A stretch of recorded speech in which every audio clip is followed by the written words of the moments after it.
ప్రభువైన యేసుక్రీస్తు నామములో కూడి చేరి వచ్చిన మీ అందరికీ మా ప్రత్యేకమైన ప్రేమ వందనాలమ్మ. బాగున్నారా? దేవునికి స్తోత్రం. బిడ్డలారా, ఈనాటి వాక్య ధ్యానంలోకి వెళ్ళిపోదాం. ఈనాటి వాక్య ధ్యానం కొరకై పరిశుద్ధ గ్రంథమైన బైబిల్లో నుండి 51వ కీర్తన 17వ వాక్యాన్ని చదువుకుందాం. 51వ అమ్మా. దేవునికి ఇష్టమైన బలులు దేవా, విరిగి నలిగిన హృదయమును నీవు అలక్ష్యం చేయవు. ఆమేన్. ప్రియమైన దేవుని బిడ్డలారా, ఈ లోకంలో ఏదైనా విరిగిపోయింది ఉంటే మనం స్వీకరిస్తామండి? తీసుకోవడానికి ఇష్టపడతామా? అది ఫ్రీగా ఇచ్చినా తీసుకోవడానికి ఇష్టపడతామా? ఒక 10 రూపాయల నోటు ఉంది, 10 రూపాయల నోటు, ఎందుకు పెద్ద నోట్లు అవసరం లేదు, చిన్న నోటు గురించి మాట్లాడుతున్నాను. 10 రూపాయల నోటు ఉంది, అది సగానికి చిరిగిపోయింది, తీసుకోమంటే తీసుకుంటారండి? ఎలా కనబడుతున్నావు నీకు? చిరిగిపోయింది ఎత్తావు మాకు అంటాం.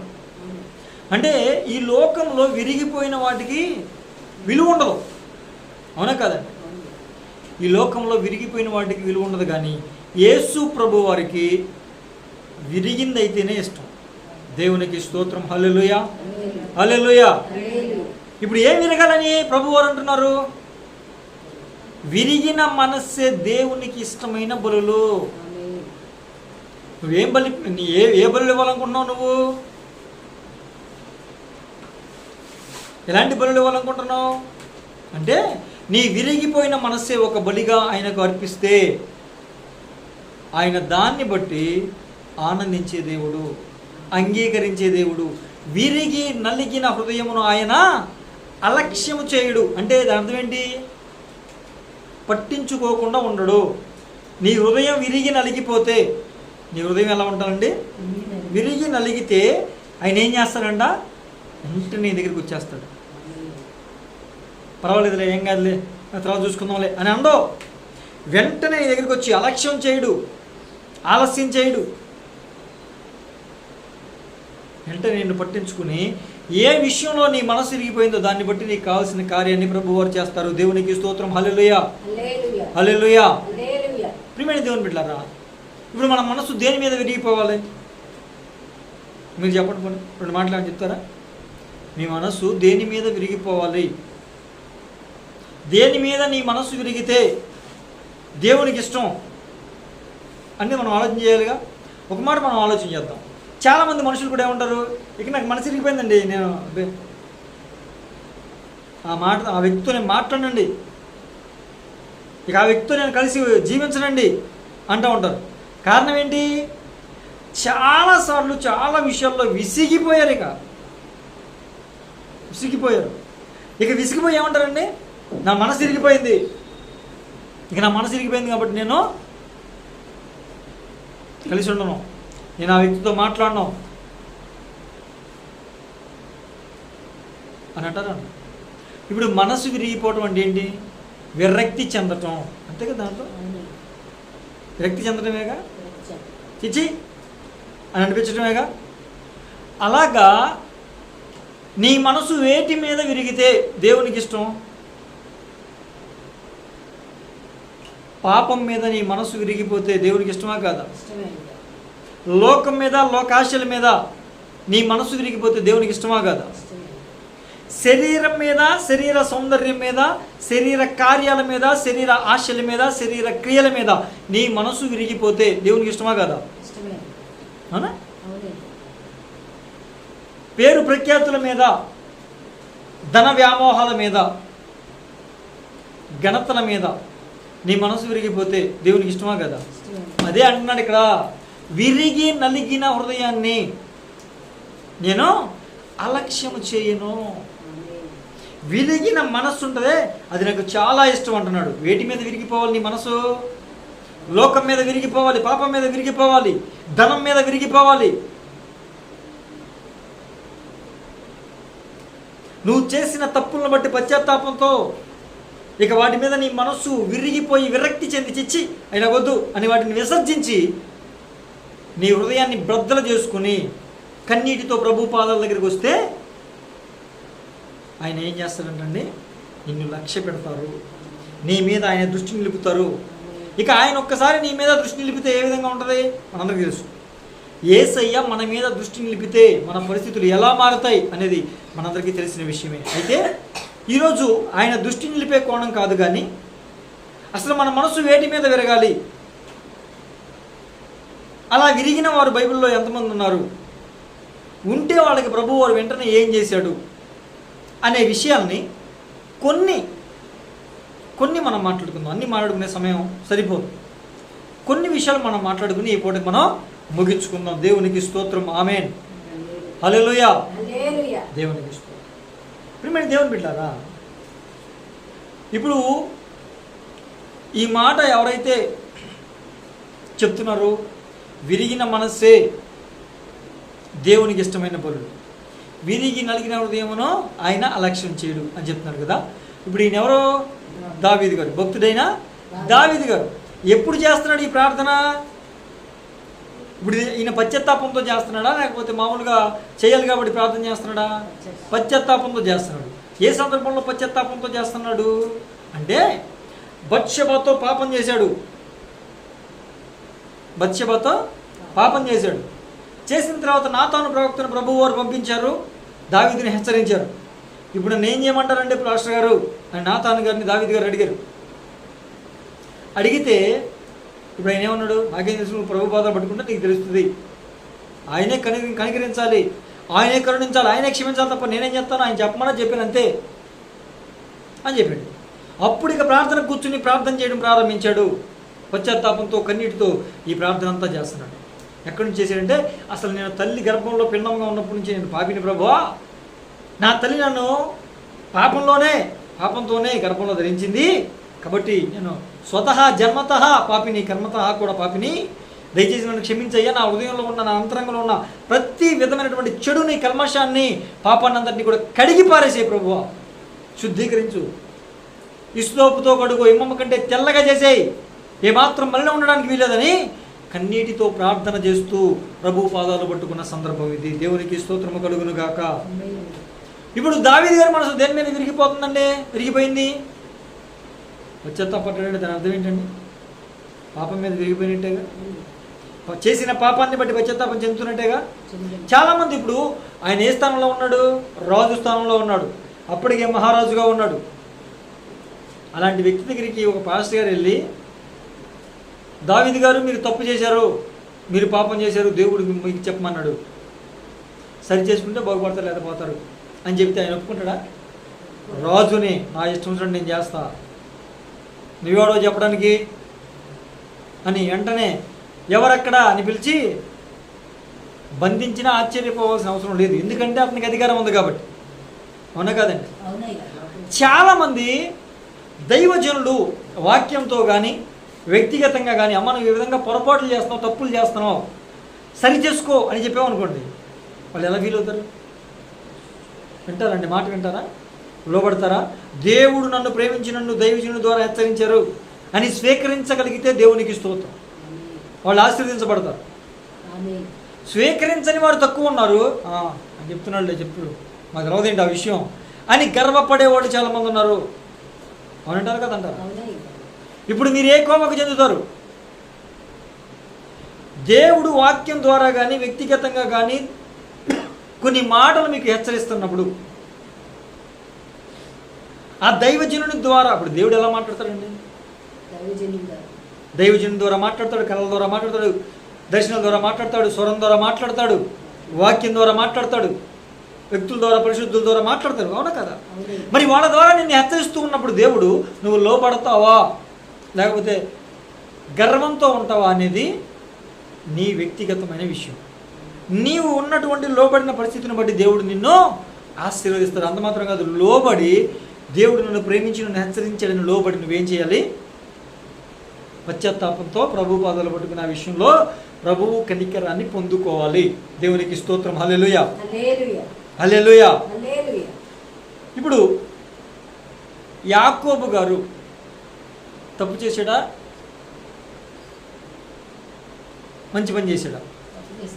ఏం తప్పు చేశాడు? వాళ్ళ అన్నయ్యకి రావాల్సిన ఆశీర్వాదం దొంగిలించాడు. వాస్తవానికి ఆశీర్వాదం వాళ్ళ అన్నయ్యకి రావాలని దేవుడు నిర్ణయించాడా, యాకోబుకే రావాలని దేవుడు నిర్ణయించాడా? మరి వాళ్ళ అన్నయ్యకి రావాల్సిన ఆశీర్వాదం దొంగిలించారని మీరు ఎలా చెప్తారు? వాస్తవానికి వాక్య ప్రకారం ఆశీర్వాదం ఎవరిది? యాకోబుదేగా, అవునా కదా?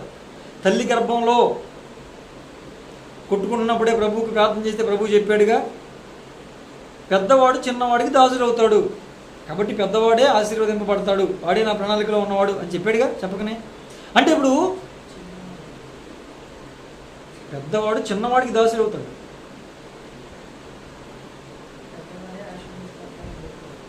పెద్దవాడే చిన్నవాడికి దాసుడు అవుతాడు, చిన్నవాడే ఆశీర్వదించబడతాడు, చిన్నవాడే దీవించబడతాడు, చిన్నవాడి మీదే నా ప్రణాళిక ఉంది అని చెప్పాడు లేదా? చెప్పాడండి. ఇప్పుడు చెప్పినప్పుడు ఇప్పుడు నేనున్నానండి, ఉదాహరణ ఎవరి మీద పెట్టడం దేనికి? నేనున్నా, దేవుడు నన్ను ఆశీర్వదిస్తాను అని వాగ్దానం చేసి అనుకుందాం. నీకు ధనము చేత ధన సమృద్ధి కలగజేస్తాను అని దేవుడు నాకు వాగ్దానం చేసి అనుకుందాం. నేను చెప్తున్నాను ఉదాహరణ, మళ్ళీ ఎవరి మీద పెడితే మళ్ళీ వాళ్ళకి, ఎందుకంటే తర్వాత మాట వింటే అప్పుడు ఎదుటి మీద ఎందుకు పెట్టలేదో నా మీద ఎందుకు పెట్టిన అర్థమవుతుంది. ఇప్పుడు ధన సమృద్ధి నీకు కలగజేస్తాను, దేవుడు నాకు ధన సమృద్ధి ఇస్తానన్నాడు అని ఇప్పుడు నేను ఏం చేయాలి? నేను చేసే పని కష్టపడతా ఉండాలి, దానికి సంబంధించి ఇంకా ఎక్స్ట్రా కష్టపడతా ఉండాలి, అవునా? ప్రభు కృప దేని మీద చూపుతారో ప్రభు ఆలోచన తీసుకుని ఆ పని చేస్తే నాకు ఆశీర్వాదం వస్తుంది.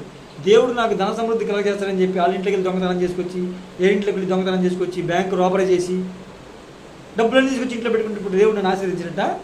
ఇప్పుడు ఆ వాగ్దానం నెరవేర్చినట్ట? అది నేను చెప్పేది. ఇప్పుడు యాకోబు మీద దేవుని ప్రణాళిక ఉంది నిజమే, కానీ దొడ్డిదారిలో దొంగతనంగా ఆశీర్వాదాలు తీసుకొచ్చుకోవడం ఏంటి? అవునా కదా? దేవునికి ప్రార్థన చేస్తే ఆశీర్వాదాలు యాకోబుకి దేవుడు ఎవరా? ఇప్పుడు ఎలా సంపాదించుకొచ్చుకున్నాడు? దొంగతనంగా మోసం చేసి అడ్డదారిలో, దొంగదారిలో, దొడ్డిదారిలో ఆశీర్వాదాలు పొందుకున్నాడు. ఏమంటే దేవుడిచ్చిన వాగ్దానాన్ని నెరవేర్చడానికి దేవుడు సమర్థుడు కాదా? మరి సమర్థుడైనప్పుడు దేవుని మీద విశ్వాసం ఉంటే, అరే ఇదే మిక్కిలి అనుకూల సమయం అని మనం తొందరపాటు నిర్ణయాలు తీసుకుని దేవునికి అవకాశం ఇవ్వకుండా మనమే జొరబడిపోయి ముందుకెళ్ళిపోయి ఇష్టం వచ్చిన పనులు చేసేసి, ఇక ఈ సమయం మిస్ అయిపోతే నాకు ఆశీర్వాదాలు మిస్ అయిపోతాయేమో అని చెప్పి ఏదో పడితే చేయొచ్చా? అలాగా? మరి యాకోబు అలా చేశాడు. ఇప్పుడు యాకోబు దేవుడు ఇచ్చిన దేవుని నిర్ణయాన్ని, దేవుని ప్రణాళికను దేవుని చిత్తానుసారంగా పొందుకున్నాడా, దొడ్డిదారిలో పొందుకున్నాడా? మీరు చెప్పాలి. తీసుకున్నాడు. కనుక అది తప్ప రైటా? అది తప్ప ఒప్ప? తప్పు. అది తప్పు. కాబట్టి ఇప్పుడు యాకోబు తప్పు చేశాడా లేదా?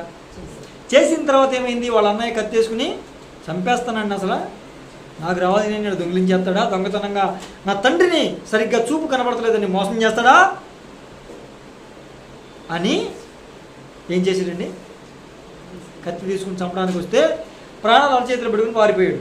ఎక్కడ పారిపోయాడు? వాళ్ళ మామూలుంటికి పారిపోయాడు. పారిపోయేటప్పుడు ఒక రాత్రి మాత్రం చిన్న ప్రార్థన చేసుకుంటాడు. ప్రార్థన చేసుకుని చిన్న పొడుగుపోయాడు, అంతే. చిన్న ప్రార్థన చేసుకుని కాపాడయ్యా అని. ఎందుకంటే ఇక రాత్రి అయిపోయింది, చీకటి అయిపోయింది, ముందుకు వెళ్ళలేడు, వెనక్కి వెళ్ళలేడు, మధ్యలో ఉండిపోయాడు, అరణ్యంలో ఉండిపోయాడు, ఎడారిలో ఉండిపోయాడు. కాబట్టి ఇప్పుడు అక్కడ తాపకరమైన సర్పాలు ఉంటాయి, ఏముంటాయో, పాములు ఉంటాయి, తేళ్ళు ఉంటాయి, వాటి ద్వారా ఏ ప్రమాదం వస్తుందో తెలియదు, ఏ జంతువు వచ్చి ఏం చేస్తుందో తెలియదు. కాబట్టి ప్రార్థన పడుకుంటాడు, దేవుడు దర్శనం చూపించాడు, ఆశీర్దిస్తాను అన్నాడు, కానీ ఆశీర్వదించలా. అక్కడికి వెళ్ళింది మొదలు. ఎన్ని సంవత్సరాలు ఉన్నాడు అక్కడ? తన మామ ఇంట్లో 20 సంవత్సరాలు ఉన్నాడు. 20 సంవత్సరాలు ఎక్కడైనా ప్రార్థన చేసినట్టుగా కనిపించిందా? బళ్ళు అర్పించినట్టు కనిపించిందా? ఎక్కడ కనిపించలా. మరలా దేవుడే దర్శించి, నాన్న ఇక్కడ వద్దు పదా, నువ్వు నీ దేశానికి నువ్వు పదా, నేను అక్కడ నిన్ను ఆశీర్దిస్తాను అని చెబితే మళ్ళీ బయలుదేరి వస్తున్నాడు. వచ్చేటప్పుడు మరలా అన్నయ్య 400 మందిని తీసుకుని వస్తున్నాడు. నీకు ఎదురుగా ఏసావు, నీ అన్నయ్య అయిన ఏసావు 400 మందిని తీసుకుని నీకు ఎదురుగా వస్తున్నాడు అని ఆడెవడో దారిని పోయే బాటసారి చెప్పాడు. అప్పుడు పట్టుకుంది మనోడికి భయం. ఇక మా అన్నయ్య 20 సంవత్సరాలు అయినా కూడా ఏమవలేదు, కోపం పోలేదు, కోపం తగ్గలేదు, నన్ను చంపాలని చూస్తున్నాడు అని అటొక బ్యాచ్ని ఇటొక బ్యాచ్ని పంపించేసి వాళ్ళ తండ్రికున్న జనాన్ని 2 భాగాలు చేసి 2 భాగాలని వేరువేరుగా పంపించేసి ఒక్కడే ఎబ్బోకు రేవులో మిగిలిపోయాడు. ఇప్పుడు ఎబ్బోకు రేవులో రాత్రంతా ప్రార్థన చేశాడు, దేవుడికి తెల్లవారిన తర్వాత ఆశీర్వదించాడు అన్నది. అవునండి, ఆదికాండం 32. మరి ఏమని ప్రార్థన చేశాడు, ఎలా ప్రార్థన చేశాడు? నన్ను ఆశీర్వదించు ప్రభువా, నన్ను ఆశీర్వదించు ప్రభువా, నన్ను ఆశీర్వదించు ప్రభువా అని ప్రార్థన చేశాడా? మరి తెల్లవారిన తర్వాత నన్ను విడిచిపెట్టు, తెల్లవారిపోయింది వెళ్ళిపోతాను అంటే ఏమన్నాడు? నన్ను ఆశీర్వదించితేనే తప్ప వదలను అన్నాడు. మరి ఏమని ప్రార్థన చేశాడు, ఎలా ప్రార్థన చేశాడు యాకోబు అని కనుక మనం ఆలోచన చేస్తే, హోషేయ గ్రంథము 12వ అధ్యాయము, హోషేయ గ్రంథం 12వ అధ్యాయము 3-4 వచనాల్లో ఉంటుంది. ఏముంటుందండి? హోషేయ గ్రంథం 12వ అధ్యాయం 3-4 వచనాలు.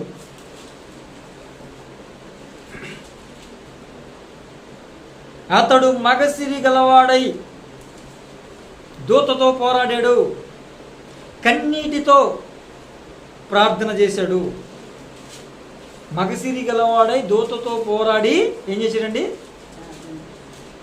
జయము పొందెను, కన్నీటితో దూతను బ్రతిమలాడెను అని ఉంటుంది. కన్నీళ్లతో బ్రతిమలాడటం అంటే ఇప్పుడు ఎలా ప్రార్థన చేశాడని మనం అనుకోవాలి? 20 సంవత్సరాలు చేసిన తప్పు, 20 సంవత్సరాలకు ముందు అన్నయ్యను మోసం చేసిన తప్పు ఒప్పుకున్నాడా లేదా? ఒప్పుకునే ఉంటాడా లేదా? మరి రాత్రి అంతా కన్నీళ్లతో ఏమని ప్రార్థన చేశాడండి? మరి అంతేగా? నీకు అర్థమవుతుందా? పశ్చాత్తాపం, కన్నీటితో చేసిన పాపము బట్టి హృదయం అంతా నల్లగొట్టబడి విరగొట్టబడి ప్రభు పాదాలు పట్టుకుని కన్నీటితో రాత్రి అంతా ప్రార్థన చేస్తే తెల్లవారేసరికి ప్రభు ఏం చేశారండి? ఆశీర్వాదాలు అనుగ్రహించారు. ఇప్పుడు మీరు చెప్పండి, ఆ విరిగి నలిగిన హృదయాన్ని ప్రభు వారు అలక్ష్యం చేశారా, లక్ష్య పెట్టారా? లక్ష్య పెట్టారా? 20 సంవత్సరాలు ప్రార్థన చేయలేదురా నువ్వు నాకు, ఇప్పుడు చేస్తే నేను నిన్ను మాట వింటున్నా అని వెళ్ళిపోయాడా? అక్కడ దీవించి ఆశీర్వదించి వెళ్ళారా? అదే అంటున్నా. ఎందుకని దీవించారంటే మనస్సు విరిగి నలిగిన హృదయంతో కన్నీటితో పశ్చాత్తాపంతో ప్రార్థన చేస్తున్నాడు. నువ్వు చేసిన తప్పులను బట్టి, నువ్వు చేసిన పాపాలను బట్టి, నువ్వు చేసిన అక్రమాలను బట్టి, నీవు చేసినటువంటి అనేకమైన దోషాలని బట్టి, నీవు నడిచిన దేవునికి వ్యతిరేకమైన నడతను బట్టి నువ్వేం చేయాలి? పశ్చాత్తాపంతో నీ విరిగి నలిగిన హృదయంతో నువ్వేం చేయాలండి? ప్రభుకి చెప్పాలమ్మా, ప్రార్థన చేయలేవుతా? విరిగి నలిగిన హృదయంతో నువ్వు పశ్చాత్తాపంతో ప్రార్థన చేస్తే దేవుడు నిన్ను లక్ష్య పెడతాడా లేదా? లక్ష్య పెడతాడు. విరిగిన మనస్సే దేవునికి ఇష్టమైన బలులు. నీ మనసు విరగకుండా, నీ హృదయం పగలకుండా, పశ్చాత్తాపం రాకుండా నువ్వు ఎంత అర్పణ ఇచ్చినా బూడిదలో పోసిన పన్నీరే, బూడిదలో పోసిన పన్నీరే, బూడిదలో పోసిన పన్నీరే.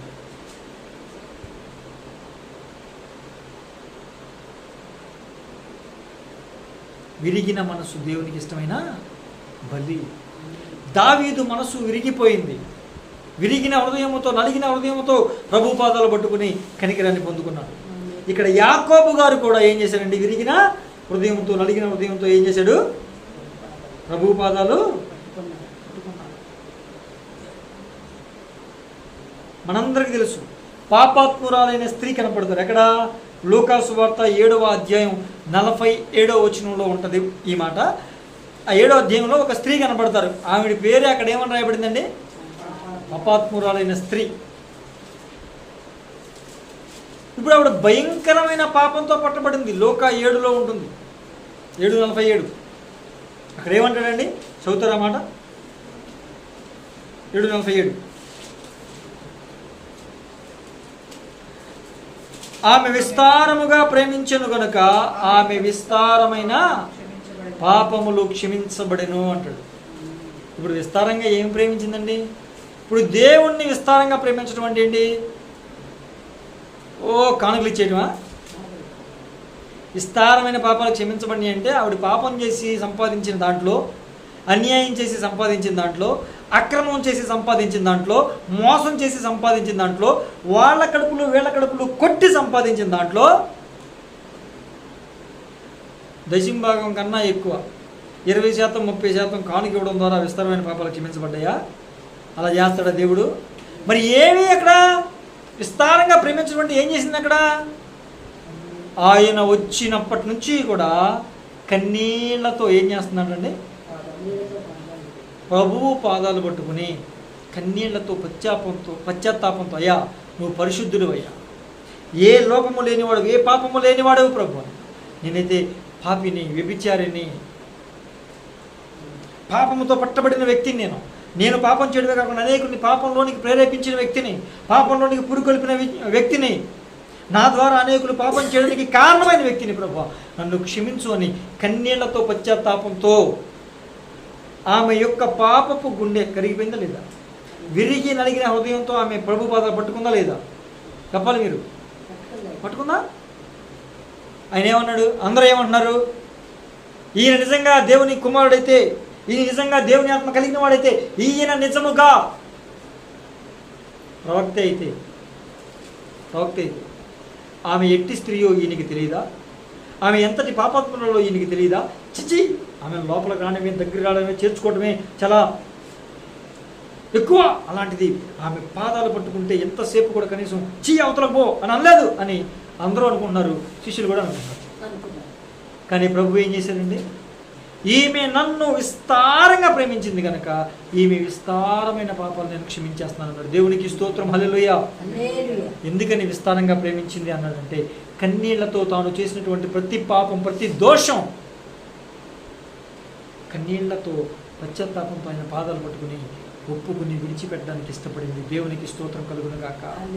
ఆ విరిగిన హృదయాన్ని ప్రభువారు చూశారు, ఆ నలిగిపోయిన హృదయాన్ని ప్రభువారు చూశారు. అలక్ష్యం చేయలా. వెంటనే అమ్మా,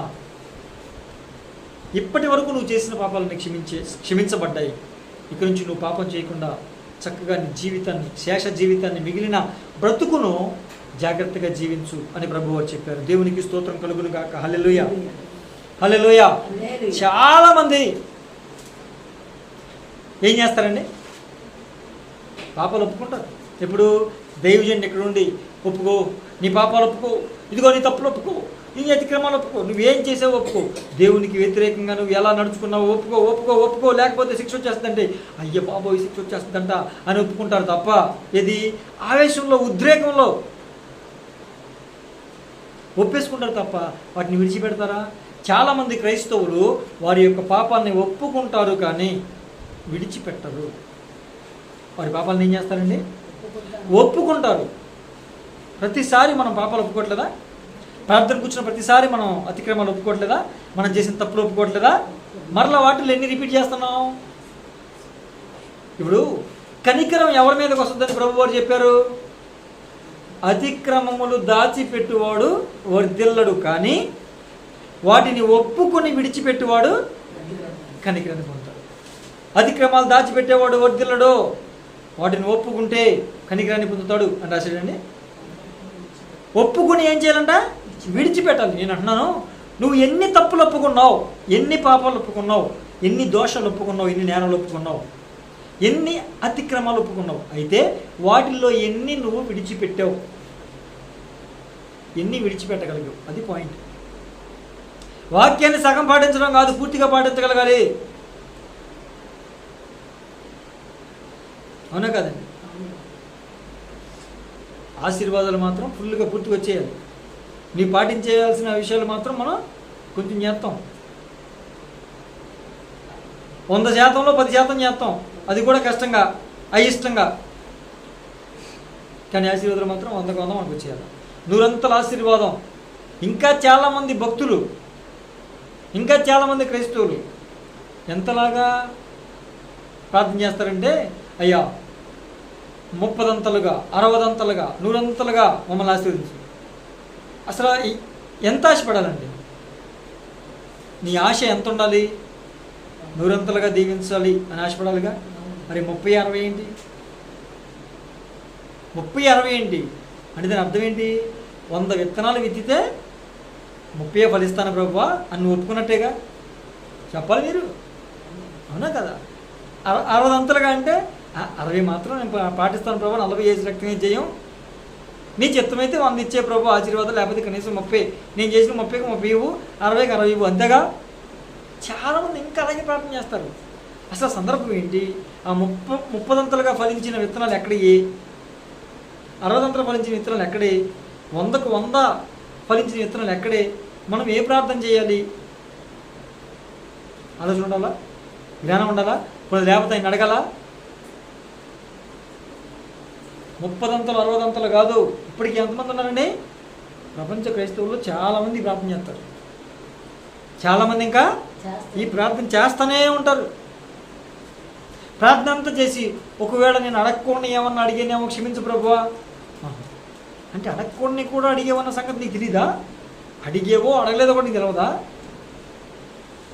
నేను అడిగిన వాటిల్లో తప్పు ఉంటే క్షమించు ప్రభువా, తప్పు అయినా అసలు ఎందుకు అడుగుతున్నావు?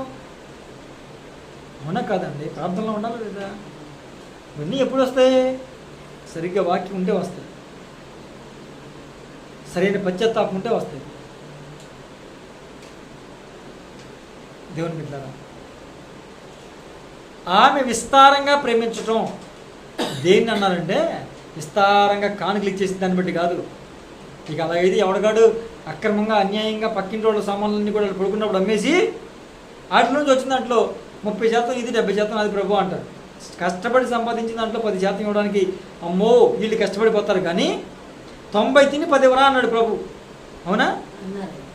ఆ 10 ఇవ్వడానికి కష్టపడిపోతారు. కానీ అదే తప్పు చేసి సంపాదించిన దాంట్లో 30 నీకు ఇచ్చేస్తాను ప్రభు, 70 నేను తినేస్తానయ్యా, ఈ పాపాన్ని క్షమించేసేయి, మాఫీ చేసేయి అంటే, అబ్బో అసలు ఒక్కొక్కరు పక్కింట్లో సామాన్ మొత్తం అనేస్తారు. మీ ఇంట్లో సామాన్ మన ఇంట్లో మనం పక్కింట్లోకి చేస్తాం, పక్కింట్లో మన ఇంటి పడిపోతుంది అంతే. అవునా కాదండి? అంటే ఇలాగ ఒక అన్యాయ అక్రమాలు చేసినటువంటి వాటితో ఇచ్చిన కానుకను బట్టో అర్పణను బట్టో పాపాలు క్షమించబడో. నీ హృదయం విరిగిన దాన్ని బట్టి, నీ హృదయం ఎన్ని విషయాల్లో నలిగింది, నీ హృదయం ఎన్ని విషయాల్లో విరిగిపోయింది, ఎన్ని విషయాల్లో నీ హృదయం విరిగిందో, ఎన్ని విషయాల్లో నీ హృదయం నలిగిందో అన్ని విషయాలు దేవుడు నిన్ను క్షమిస్తారు. అన్ని విషయాల్లో దేవుడు మిమ్మల్ని క్షమిస్తాడు. పాపపు స్త్రీని క్షమించారా లేదా? ఆ స్త్రీని క్షమించారా లేదా? అమ్మా విస్తారంగా ప్రేమించావు కనుక నీ విస్తారమైన పాపాలు క్షమించబడ్డాయి. హృదయం విరగకుండా, హృదయం నలగకుండా, మనస్సు విరగకుండా ఇంకా లోకం మీద, శరీరం మీద, శరీర కోరికల మీద, శరీర సౌందర్యం మీద, లోకాశల మీద ఆశలు పెట్టుకుని వాటి మీద జీవిస్తున్న వారు క్రైస్తవులే కుప్పలు తెప్పలో. పైకి మాత్రం ఏం మాట్లాడుతూ ఉంటారు? సౌందర్యం వ్యర్థం, అందం మోసకరం, కానీ చేసే పనులన్నీ ధనం ఉండాలి. దేనికి ఉండాలి? మనం తినడానికి, కట్టుకోవడానికి, బట్టలు ఉండడానికి, సంపాదించుకోవడం అని చెప్పాడు. అవునా? అంతకు మించి అవసరం లేదన్నాడు. కానీ మనకేం కావాలి? ఎక్కడో గిల్లు, అక్కడో గిల్లు, అక్కడో గిల్లు, అక్కడో గిల్లు, ఈ సరిపోవు. మళ్ళీ ఎప్పుడైనా ఎవరైనా గవర్నమెంట్ వాళ్ళు పథకం కింద ఒక ఇంటి స్థలం కానీ ఇల్లు కానీ కట్టించిస్తామంటే, మాకు అసలు ఏ ఇల్లు లేవండి.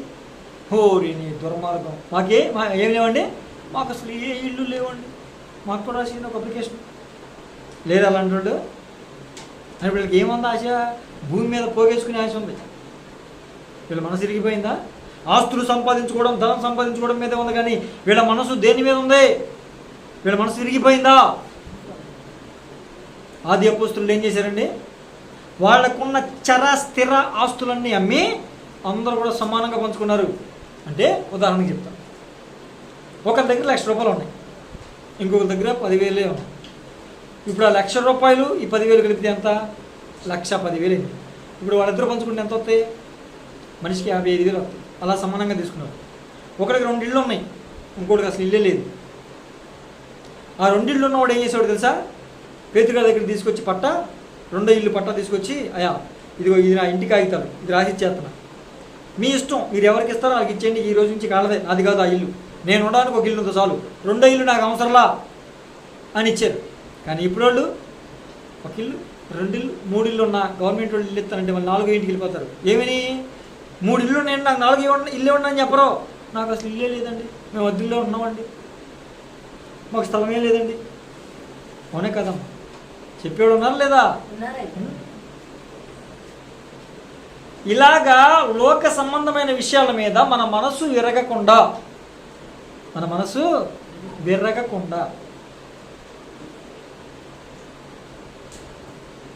దేవుడు మనల్ని దృష్టించాలంటే, దేవుడు మనల్ని ఆశీర్వదించాలంటే అవుతుందా? మరి ఆయనకి ఇష్టమైంది చేయకుండా ఏవేవో చేస్తే అవ్వదు. విరిగిన మనసు చాలా ప్రాముఖ్యం. దేవునికి స్తోత్రం కలుగును గాక. హల్లెలూయా, హల్లెలూయా. యోహాను సువార్త 4వ అధ్యాయంలో ఇక్కడ ఒక స్త్రీ కనపడతారు మనకి. ఈవిడ ఎవరంటే సమరయ స్త్రీ.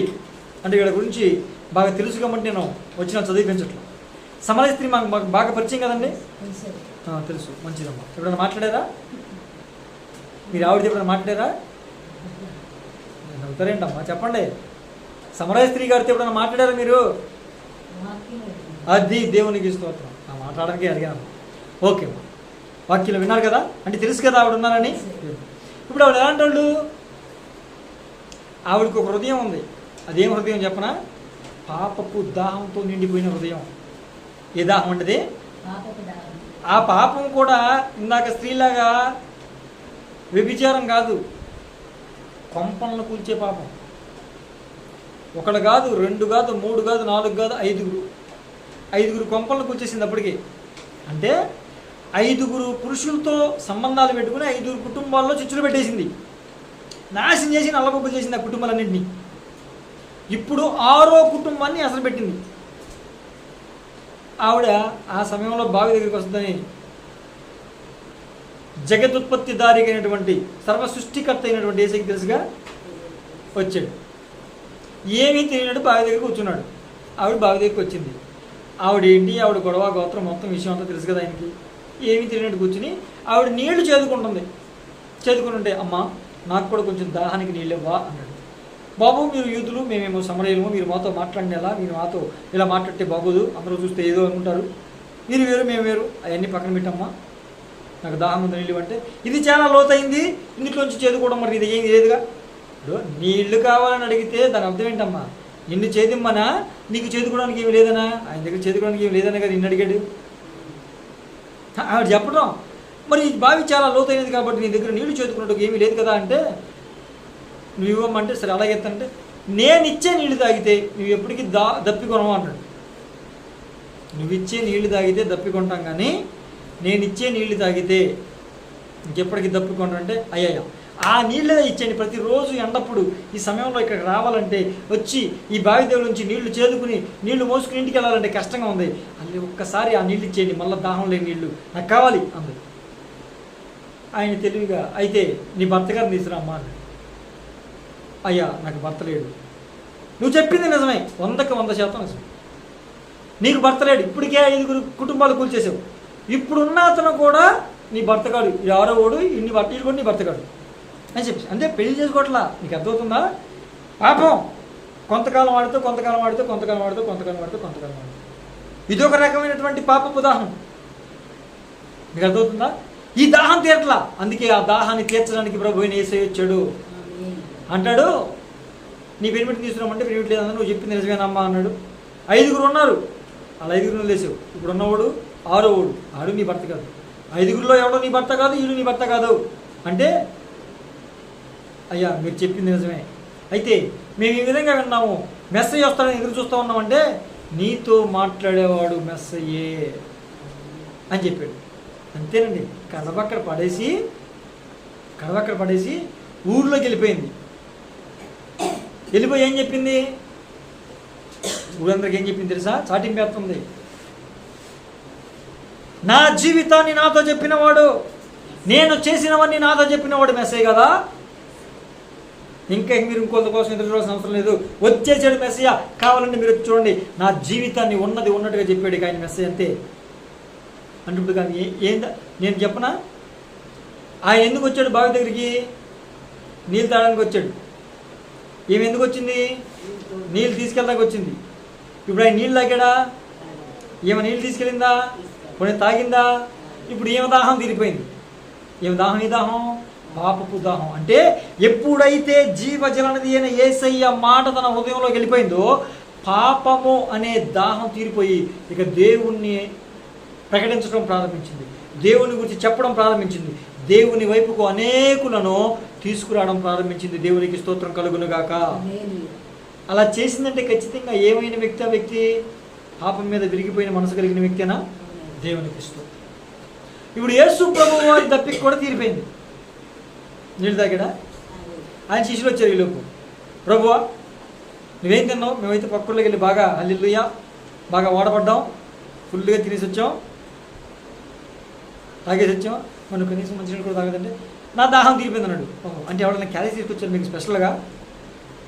ఇప్పుడు స్పీకర్కి వేరు, ఆయనతో పాటు వచ్చిన జనాలకు వేరు కదండి భోజనాలు, అవునా కదా? కానీ యేసు ప్రభు ఎప్పుడన్నా అలా తిన్నాడా? ఆయన ఏం పెడితే వెళ్ళకూడదు, అది అవునా కదా? సపరేట్గా ఎప్పుడైనా కూర్చున్నట్టు మీకు ఏం చెప్పాడండి భోజనానికి? చెప్పాలి మీరు. కానీ వీళ్ళ భోజనానికి పంపించాడు, ఆయన మాత్రం భోజనం చేయాలి. అప్పుడు అంటాడు, నా తండ్రి చిత్తము నెరవేర్చటమే నా భోజనము, నా పానం, నా దాహం తీరిపోయింది, నాకు ఆకలి తీరిపోయింది అన్నాడు. తండ్రి చిత్తం ఏంటి? నశించిపోతున్న ఆత్మను రక్షించటం, పాపానికి జోగుతున్న వారిని, నరకానికి జోగుతున్న వారిని రక్షించి కాపాడి పరలోకానికి చేర్చటమే, రక్షణలోకి తీసుకురావడమే తండ్రి చిత్తం. అది యాసం కాబట్టి నా దాహం ఆకలి రెండు తీరిపోయింది అన్నాడు. మీకు అర్థమవుతుందా? విరిగిన మనస్సు ఉంటే దేవుడు వెంటనే కార్యాలు చేస్తాడు. అసలు అలక్ష్యం చేయడండి, అసలు అలక్ష్యం చేయడు. మనకు ఇంకొక వ్యక్తి కనిపిస్తారు. ఎక్కడ? లూకాసు వార్త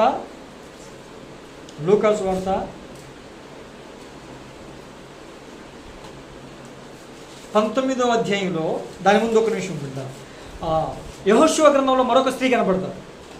మూడో స్త్రీ కోసం కూడా చెప్పమన్నారు, రాహాబను వేశ్య.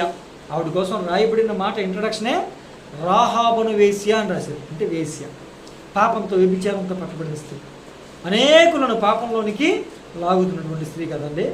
ఆమె అంటది, అయ్యా మీ దేవుడు ఎర్ర సముద్రం విషయంలో ఆయా రాజులు మిమ్మల్ని అడ్డుకున్నప్పుడు వాళ్ళ విషయంలో చేసిన కార్యాలను గురించి మేము విన్నప్పుడు మా గుండెలు మాలో కరిగిపోయాయి. పాపపు గుండె కరిగిపోయింది. ఏమంటే వేశ్య ఎవరైనా పురుషుని వస్తే ఎలా మాట్లాడుతుంది? తన మాట తీరు, ప్రవర్తించే ప్రవర్తన, కలిగి ఉండే వేషధారణ, బాడీ లాంగ్వేజ్ అంతా వేరుగా ఉంటుంది. కానీ ఇద్దరు వేగుల వారు తన ఇంటికి వచ్చినప్పుడు వాళ్ళు దైవజనులు. వేగుల వారు అంటే ఎవరో? దేవుడు ఏర్పాటు చేయబడినటువంటి వారు, నాయకుని చేత పంపించబడిన వారు, వాళ్ళు దైవజనులు.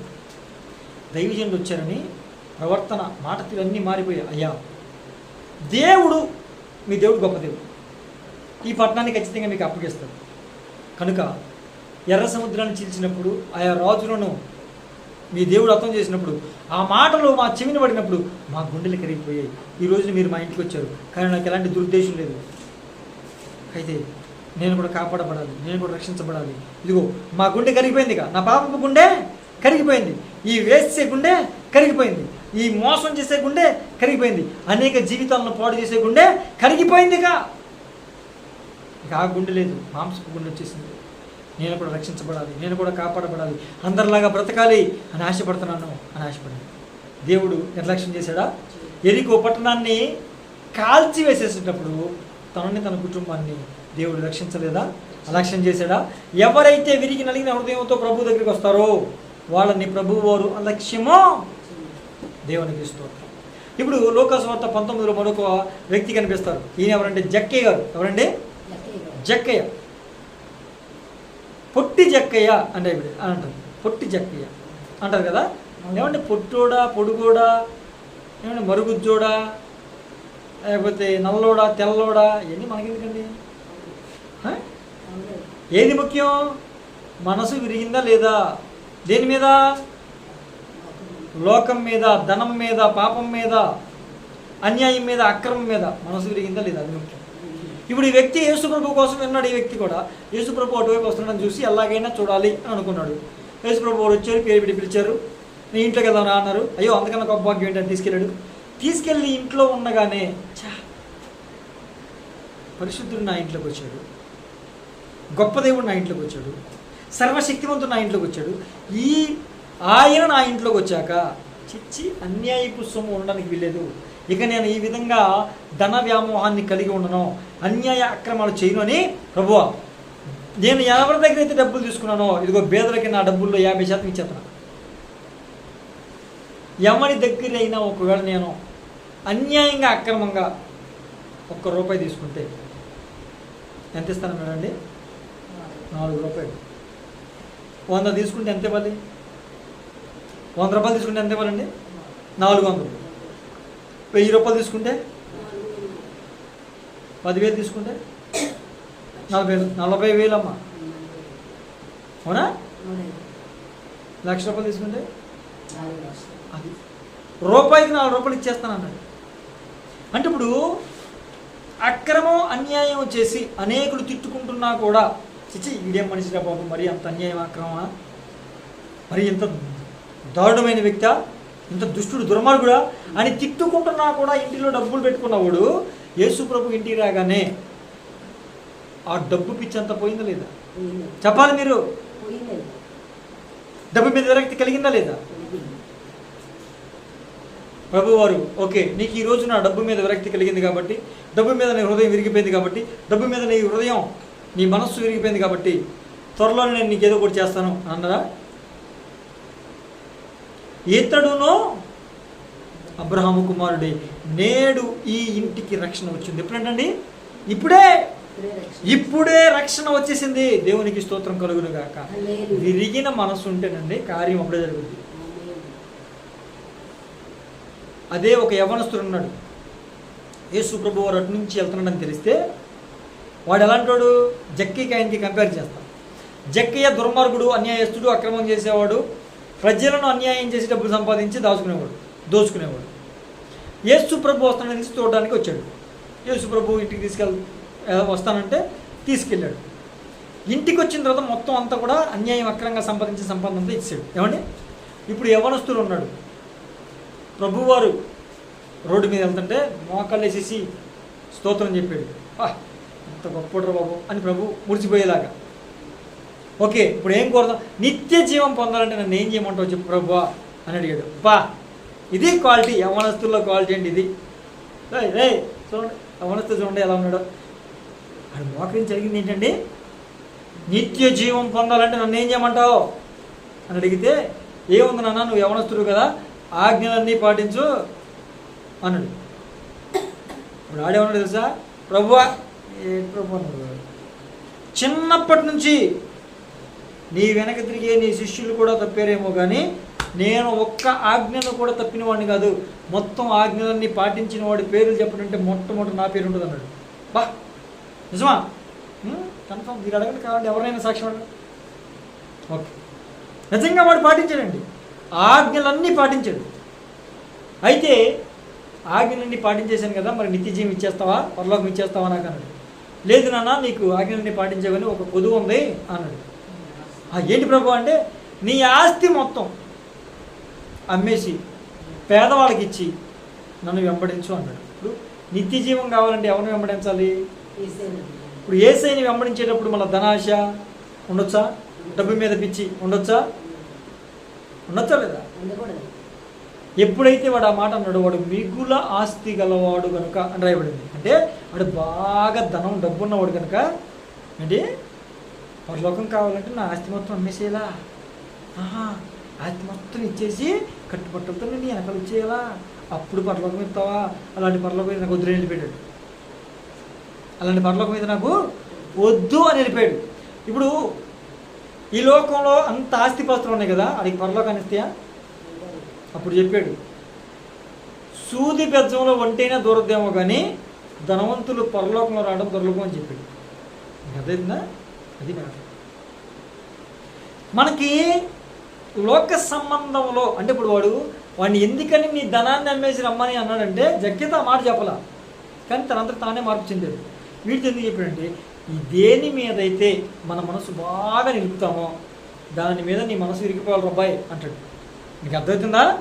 పరలోక రాజ్యం రావాలంటే, ప్రభువు కార్యం నీ జీవితంలో జరగాలంటే ప్రభు యొక్క అద్భుతం నీ కుటుంబం నువ్వు చూడాలంటే నువ్వు దేన్నైతే ఎక్కువ దేవుణ్ణి కాకుండా, దేవుణ్ణి వాక్యాన్ని కాకుండా నువ్వు దేన్నైతే ఎక్కువ ఇష్టపడుతున్నావో దాని మీద నీ మనసు తిరిగిపోవాలంటాడు. అది పాపమా, ఏమండి అన్యాయమా, అక్రమమా, ధనమా, ఏమండి మోసమా, లేకపోతే నీ పిల్లలా, నువ్వు ఎవరిని ఎక్కువ ప్రేమిస్తున్నావు? పాపపు స్త్రీ ఎవరిని ప్రేమించింది అన్నాడండి? విస్తారంగా నన్ను ప్రేమించింది. మనసు విరిగిపోయింది మిగతా వాటి మీద. నీ మనసు కూడా మిగిలిన వాటి మీద విరిగిపోతే, నీ మనసు కూడా మిగిలిన వాటి మీద విరిగిపోతే నిన్ను కూడా దేవుడు అలక్ష్యము చేయడు. శరీరాశి మీద నీ మనసు విరిగిపోవాలి, డబ్బు మీద, ధనం మీద నీ మనసు విరిగిపోవాలి, శరీర సౌందర్యం, శరీర కోరికల మీద నీ మనసు విరిగిపోవాలి. తినడానికి ఉండడానికి ఉంటే చాలు డబ్బు, పోగేసుకుని నువ్వు తీసుకెళ్తావా? పోయేటప్పుడు నీ ఒంటి మీద అమాయకంగా ఒంటి మీద స్మూగా తిరిగేస్తూ ఉంటారు, కానీ జీవం ఉన్నంతసేపే. హాస్పిటల్లో వెళ్తే ఆడు తీసేయమని చెప్తారు. హాస్పిటల్ తీసేయమంటారా? చచ్చిపోతే మీ కూడా తీసేస్తారు. ఏముండవు. ఎలా వచ్చావో, వచ్చేటప్పుడు ఎలా వచ్చావు భూమి మీదకి? ఒక గుడ్డ ముక్క లేకుండా వచ్చావు, అవునండి? వెళ్ళేటప్పుడు ఏముంటుంది? ఒక గుడ్డ ముక్క ఉంటుంది అంతే. ఒక గుడ్డను కప్పుతారు అంతే, అంతకు మించి ఇంకేం పట్టుకెళ్ళవు. మరి దానికి ఎందుకు? లోకం మీద నీ మనసు ఏమవ్వాలండి? పాపం మీద, శరీర కోరికల మీద, శరీర విషయాల మీద, ధనం మీద, ఈ విధంగా మిగిలిన వాటన్నిటి మీద నీ మనసు విరిగిపోతే దేవుడు నిన్ను అలక్ష్యం చేయడు. దేవుడు నిన్ను దీవిస్తాడు, దేవుడు నిన్ను ఆశీర్వదిస్తాడు, ఆయన నిన్ను లక్ష్య పెడతాడు, నీ మీద దృష్టి నిలుపుతాడు. కనుక విరిగి నలిగిన హృదయముతో ఆయన పాదాలు పట్టుకుందాం, ప్రభువుని ఎక్కువగా ప్రేమిద్దాం, ఆయన కనికరాన్ని పొందుకుందాం, ఆయన చేత బహుగా ఆశీర్వదించబడిన వారముగా, ఆశీర్వదించబడిన కుటుంబాలుగా మన కుటుంబాలని కట్టుకుందాం. అట్టి కృప ప్రభు మనకి దయచేయునుగాక. ప్రార్థన చేసుకుందాం.